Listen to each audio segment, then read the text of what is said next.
we're here with Courtney Resendiz again. Yes. So nice to see you again, Courtney. Thank you. Nice to see you as well. We're doing her show today focusing on zesty chicken BLT. Yes, ma'am. This is a summer program. You see, It we're is. dressed for summer here. We are summery. And we're doing a nice summer outdoor or indoor a chicken dish. So Yeah. So marinade. You started to tell me about. Yep, that. absolutely. So this sandwich, so the zesty chicken BLT, so it's really healthy for you. You can eat it hot or cold. You can prepare it to go as well and take it out on a picnic, something like that. Package it up, wrap it up. So the first thing we are going to grill this. We can put it on the grill. We can put it in the grill. We can Okay. put it in a saute pan. I'm going to show you guys and you, Kathy, how to do it on a grill pan, aka the grill outside. The grill so you can outside. just throw everything on the grill, call it a day, because we don't like to clean up a lot of things, No, you know? no. No fun in that. No. There's no fun in that. So what I have here is I have a 1/4 pound of chicken breast. Now it's been pounded out. As you can see, it's nice and thin and flat. And it's been marinating overnight, Kathy. So what this marinade is a dry rub, and it's a little wet right now. That's just from the juices of the chicken because it's been pounded out. It's a Montreal chicken dry rub. So what that is it's a little bottle. It comes and it says Montreal chicken right on it. I believe As it's in McCormick. Montreal, Canada. Yes, Right. as in Montreal, Canada. And this one has 25% less sodium because you have to be careful with those dry rubs that you buy in stores because a lot of them do come with added salts and sugars. So now this is my cast iron grill pan, which is going to simulate a regular grill outside. Right, If you don't have one, you can That's absolutely. very nice, that pan. Thank you. My sister actually bought this for me for Christmas. Got all Once the you grill hear slats in there. it does. Yeah. Have to make sure your grill or your grill pan is extremely hot. And this chicken will cook extremely fast because it is thin. Okay. Boneless, skinless chicken breast, it's about a 1/4 pound. What I'm doing is I'm taking these this is a trick that I made up. I've never seen this before. Okay. So if it doesn't work for you, I'm sorry. But I'm keeping 2 little garlic cloves within their casing, and I'm gonna throw them. Now, cast iron skillets always have oil in them because they need to be seasoned. Right, I'm yeah. throwing them where there's a little bit more oil on the pan, so that's just gonna give it a little roast. And we're gonna make a garlic aioli together. So, do you know what a garlic aioli is, Kathy? An oil, isn't it? So technically it is an oil. It's just a sexy mayonnaise, I like to call it. Oh, okay. Just with a little bit of lemon juice and a flavoring. You take your mayonnaise and add different flavors to it, and you can call it whatever you'd like black garlic aioli, you can do a rosemary aioli. There's tons of different aiolis out there. I'm obsessed with roasted garlic aioli. So that's what we're going to have. Yes, this is what we are having today. So now, what we have here, this is the BLT, well, the B part, right? The bacon. Right. The B. The bacon part of the BLT. What I have here is a thinly sliced turkey bacon. And we're just gonna cut those right in half because some is gonna go on for garnish on top. And I'm gonna show you how to garnish this, Kathy, just so we can be a little fancy, you know? Sure, we like that. We like fancy. We do. We're gonna throw this right on the grill pan.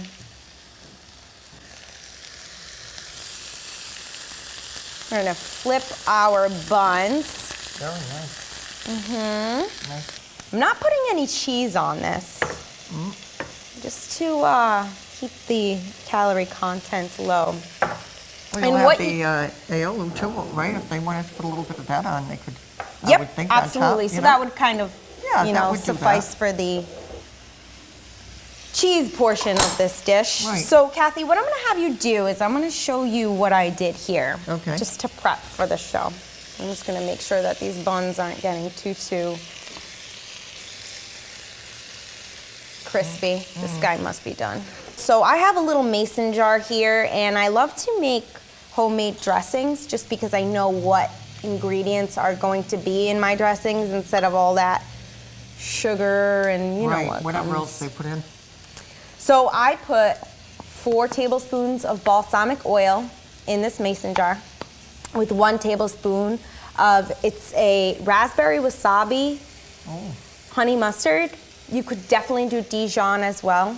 I just had a raspberry wasabi honey mustard in my pantry, so that's what I used. It's really good, but if I didn't have that, I would just use a regular Dijon, so it would kind of be a Dijon balsamic. So what we're gonna do is we're just gonna pour this right over the top of, I have a mixed green salad in there. So we have some spinach, shredded cabbage. We just bought it right at the grocery store. Mix of greens. That is actually going to go inside as well as on the side. So what the balsamic dressing is going to add to this salad topping is a little bit more of that zest factor because of the acidity of the balsamic vinegar.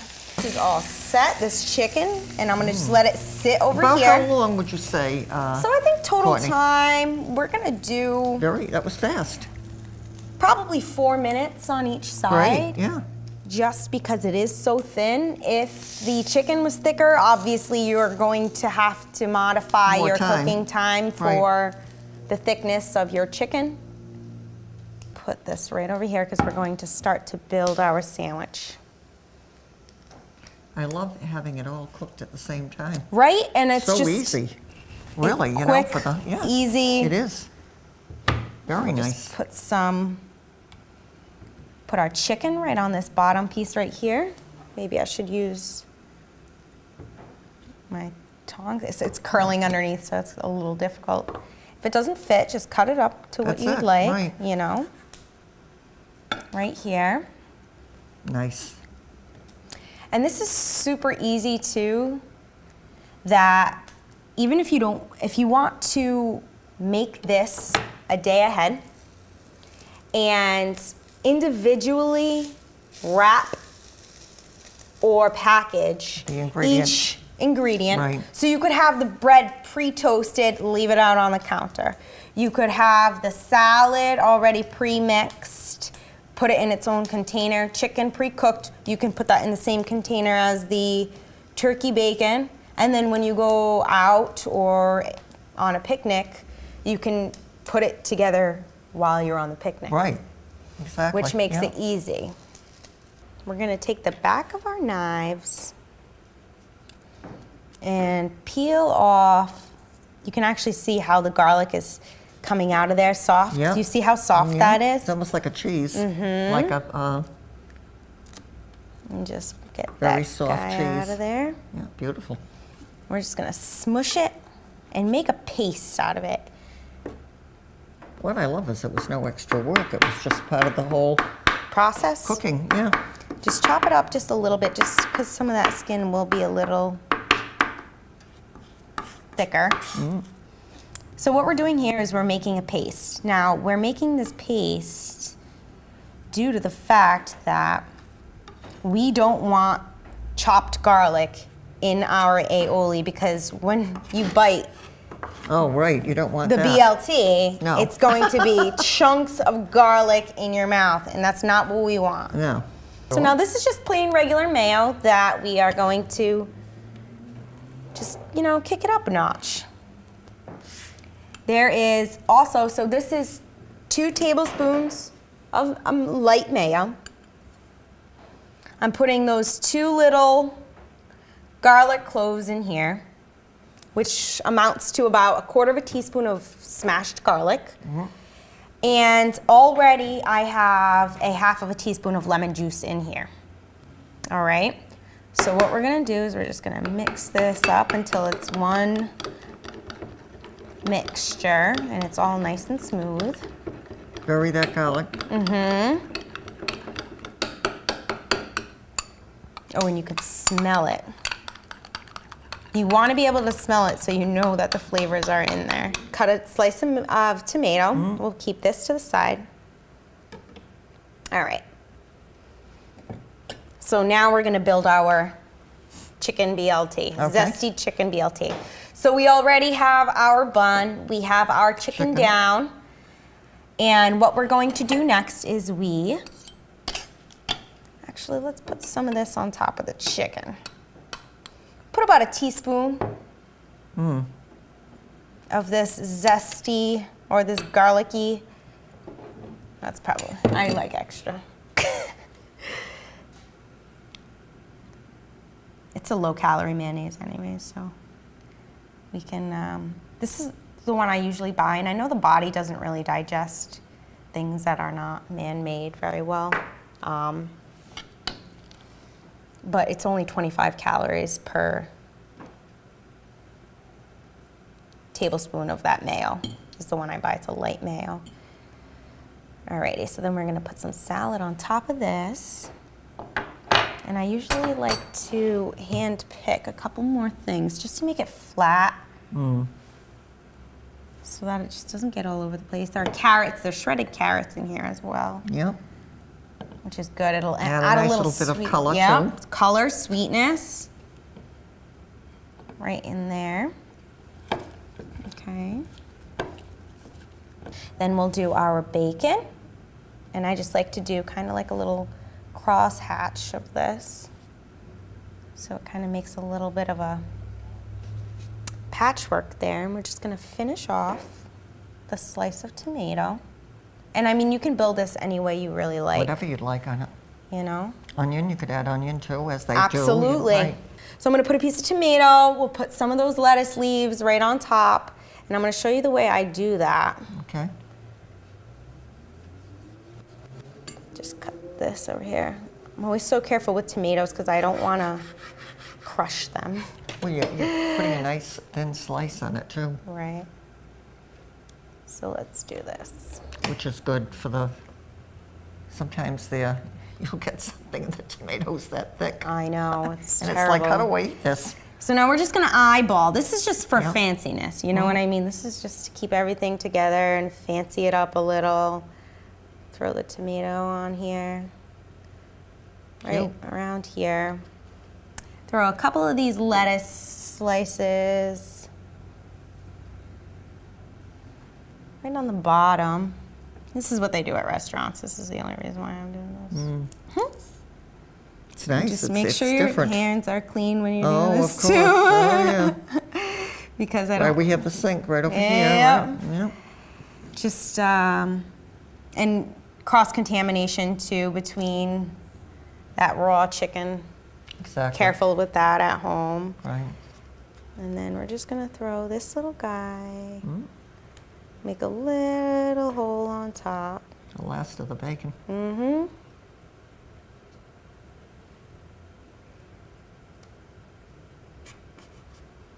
And I just curl it up a little bit. Just like that. Just like this. Stick it right in. Very cute. And just move all your things down. Voila. And voila. Right? Didn't you Right. know you could do something that fancy? I mean, I wouldn't do it this fancy for a picnic. Let's just be honest No, here. but you could have fun in the But- house, where there could be an indoor picnic, right? Exactly. Yeah. Even that's a good Or idea. a backyard, patio picnic. a That doesn't- backyard picnic Right, with yeah. your friends, right? We Yeah. can all do that. And let me just throw some extra salad on here, just in case anybody Sure. would want some. You know, greens are good. Very. Good for your heart. I just love the carrot addition in I this do mix too, over yeah, here yeah. because It gives it that touch of color. it is time to taste. Oh, good. We all love that time, Oh, correct? yes. Yeah. Exactly. All right, so let's get in here. And I'll give you a plate. Okay.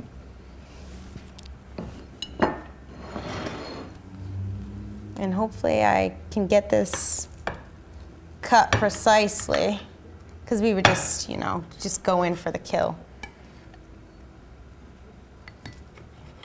And even the inside of this is gorgeous. Look at the inside of that, Kathy. It's lovely. How can you go wrong with this Well, you sandwich? can't. Turn You that know? around. Let them. Can they do a close-up of the inside of that? Yeah. That is so good. Well, isn't it? See, now you guys have proof that the recipes we make on my show are good. Oh, it's because very, very Kathy good. would tell me if it was bad or not. I would. It's not. That's great. It's awesome. And Very is easy it to zesty? Is it zesty? It is zesty. Not Okay. overly zesty, though, No. which is nice. And I thank you so much for joining me Thanks for having as me. part of Arts Alive. And we will see you soon. Bye. Welcome back, everyone, to Arts Alive, right here on Channel 95. It's a nice little rhyme in that. And we'll talk about rhyme as we segue into Shakespeare. And we're going to be talking to Kelsey Bevins and Greg Lusitano about some upcoming productions of their theater company. This particular production is Hamlet. Yes, it is. And we are proud to introduce a female Hamlet. Yes, we are. Yes, unless we call Hamletta. Yeah, no. But I like Hamlet. Yeah. Well, and we're, not to interject, but Go right that's, ahead. That's one of the things that we found last year when we did the Henriade cycle, and I cast it, gender neutral.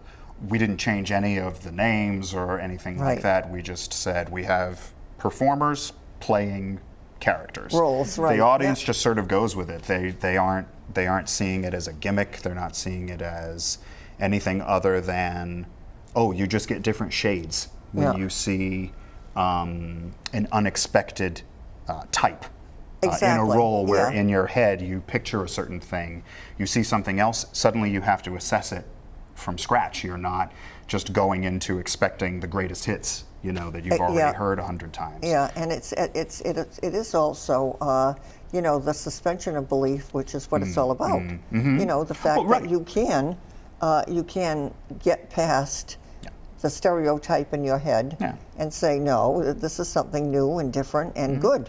Well, and if back up, in the day, if they Yeah. were seeing all males playing all Well, the they would have characters, then they seen can all certainly males. Exactly. Yeah, it's, exactly. yeah. perfectly fine to flip that in the Yeah. other direction now, all these years later, So tell us how you got involved in theater and acting, and Kelsey.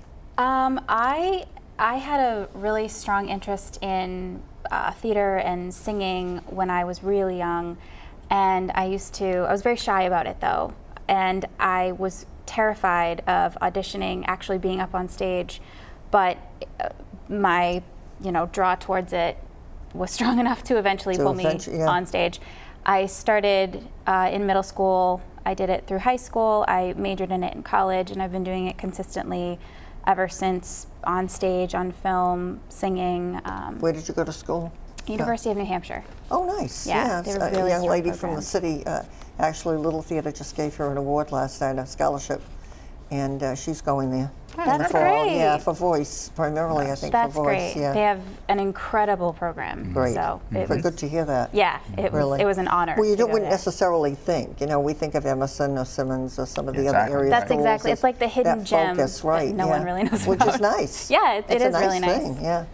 So, and how did you feel? Did Greg tell you what the plan was when you were approached? Did you audition for the role? How did this I come auditioned. about? Yeah, Yes. he. The audition post said in it that it was going to be gender neutral, and so I kind of went into preparing my audition with the guy. Maybe I could do Hamlet, and Right. so when I walked in, he and Jeremy, who was also at auditions with him, asked, what are you here to audition for? And I said, Hamlet. And They said, good. yeah, I think you said that I was one of the only females that actually Right, a lot said of that. Yeah, a lot of them came in, and even though a lot of the any role was open to them, they still were primarily shooting for Ophelia or Gertrude. The stereotype. Yeah, exactly. yeah. Which I mean, those Right, roles are great yeah. too. Yeah, There's no bad exactly. role in no, Hamlet. No. This was, I think, a rare. I thought to myself, when do females get a chance to even consider playing Hamlet? So I was Exactly, like, well, yeah. I'll give it a go. Well, maybe this is a good time to. I've asked Kelsey to do a little reading from the play. Yes. And why don't you just set us up for this, and we can give them a taste of what they'll see Sure. and hear Sure. when they come out to see the play. Yes. So this speech is a little bit into the play, Hamlet has been visited by his father, and he kind of has this plan, and people are starting to wonder if Hamlet is kind of in control of himself or off. not, Yeah, or exactly. and they Well, the don't. father comes as father obviously is a ghost. Is a ghost. Right, yeah, yes, right, he's yes. dead. And it kind of freaks him out, and Right. and things are a little bit topsy-turvy. And two of his friends from childhood have come unexpectedly to see him, and he's really excited to see them, and then in this scene finds out that they're not actually there to see him, say hello, and be friendly. They were sent by the king and queen, who is his mother, and his uncle now turned his father. Stepfather, right? Yeah.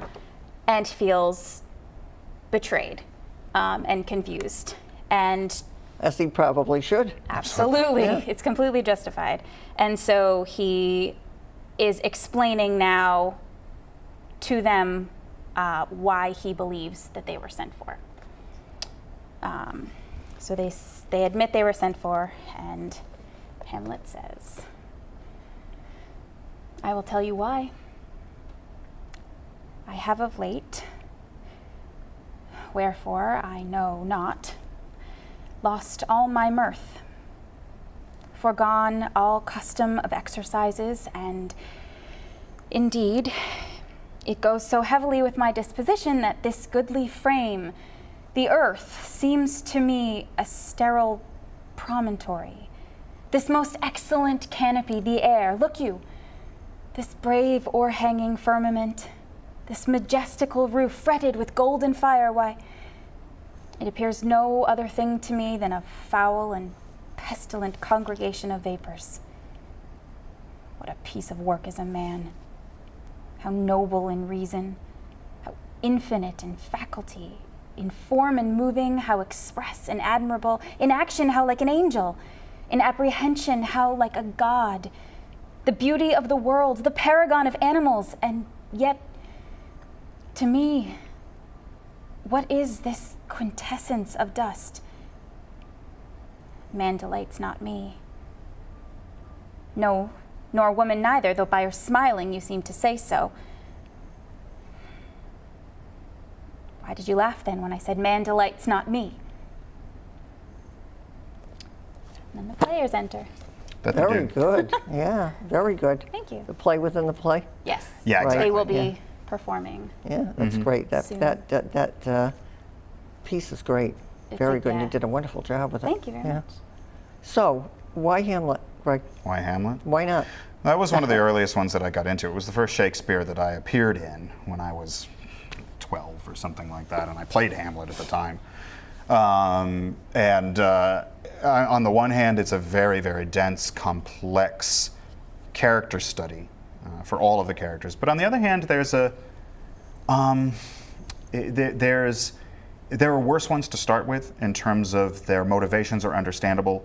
You don't need a ton of knowledge of history or things like that to sort of get into it. I mean, it's a straightforward enough story, obviously, that The Lion King, is able to present it to kids. And I think that, for years, we had with the summer show been doing comedies. We did do Romeo and Juliet a few years ago, but that sort of is funny for a long time, and then it isn't funny. And last year when we chose the Henriette cycle, and we thought, this one is tougher. This one has some heavy stuff in it. And we wanted to see sort of how our audience would respond, and they loved it, Right. So it felt like, okay, so then we can kind of go out on a limb and even though people are hot and it's the middle of the day and they're outdoors and all of that, we can give them something that has very intimate moments, that has very dark moments, that has very uncomfortable moments to it. And, doing it with just a 10-person cast and really, just stripping a lot of the, not extraneous, but a lot of the diversions that are within it and sort of stick to the main sort of thrust of the story and really following Hamlet. What's the running time on this one? Right now, it's probably, it's maybe just over 2 hours. Oh, that's good. At the read-through, it was an hour Normally and a it's- half. oh, yeah. You know, and then you add sword fights and pauses sure, all and the stuff rest, like that. But, and an intermission, obviously. So But it's, normally it would go close to 3 hours. I oh think, yeah, wouldn't oh it? yeah, on a good day. Yeah. So, but it's tight, you know, and the cast that I have is just remarkably literate. The amount of time that we've sort of spent just really exploring the text and the choices of what to keep versus what to cut, Right. and you know, 5 different meanings of the same word. One of the that. most difficult, I think, because I recently did a Streetcar Named Desire, you know, and it runs long, the play, but if you take anything out of it, you're not so sure that it won't turn up again. Yes, Some yes. reference to it. Yeah. And now, you know, you're in scene 3 of Act 3, and people don't have no idea what's being referenced because you cut that piece back in, you know, Act 1. So that's always a difficult thing to do. It is. You've got to trace that thread to get to the other place. you Yeah, know? exactly. Yeah. And I mean, fortunately, I've been in the show, I don't know, 5 or 6 times or something in the course of my life, and I know. So one of the fun things, like on the car ride down here, for instance, is that I can be on book for people without needing to hold the book because Isn't I that just nice? know every word. That's great. The only thing that I Really? sometimes trip over is, oh wait, I cut that. Sorry, Yeah. never mind, forget that. But I know it. I know the text so intimately that, yeah, when I make a cut, I'm sort of going, right, okay, so this comes up again in there, so I'm going to have to take I'll that be out okay and with all that, kind of right, thing. yeah. But there have still been a couple of times where in rehearsal, an actor will be like, You catch it. so Yeah. I say this, but didn't Yeah. we take that out, you know? or Yeah, something well, it's like, that. why? Yeah, Why am I exactly. saying that? We ask Right. a lot of questions, and he's A lot of questions. Yeah. he's good at answering them and.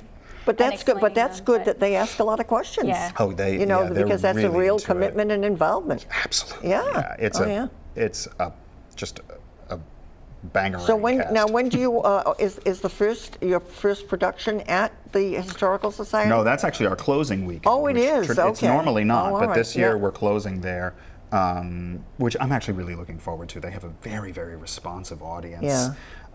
It's a you great know, setting they too. I don't know yeah, if you've seen it, but I it's a haven't. great I'm probably got to setting. swing by on the way. Yeah, out. it's a great setting for it. It's a very, very cool, and, Yeah. and it's the most intimate of them. Yeah. So you're sort of able to bring some things down that you might need to really shout in some Right. of the other locations. And So the dates- So the dates will first be? right, the first weekend is July 14th. That's in Beverly. The second weekend is the 21st, 22nd, and that's going to be at Easton at Borderland State Park. And then the third weekend, the one that we're promoting here, is the 28th, 29th at the Fall River Historical Society, 4 o'clock. And ticket price? Is nothing. Oh my God! It is free. Oh, how can you pass I mean, that we up? take donations. No, you know, right? But, Yes. No, isn't but yeah, that no, nice? it's Isn't that great? Yep, it's free, and it the Cultural Council. We get a grant from them. Is that the Mass Cultural Council? Yeah, exactly. And then the sort of the city subdivisions of that in some cases. So we've been very fortunate Very over the years nice, to have yeah. their support. Well, I mean, that is what it's all about, you know, and it is being able, how nice to be able to make it available to as many people as want to come. So we thank you so much for coming in. Thank you for having us. And hope to see you on those dates in July. Absolutely. Okay. Thank you so much. Okay.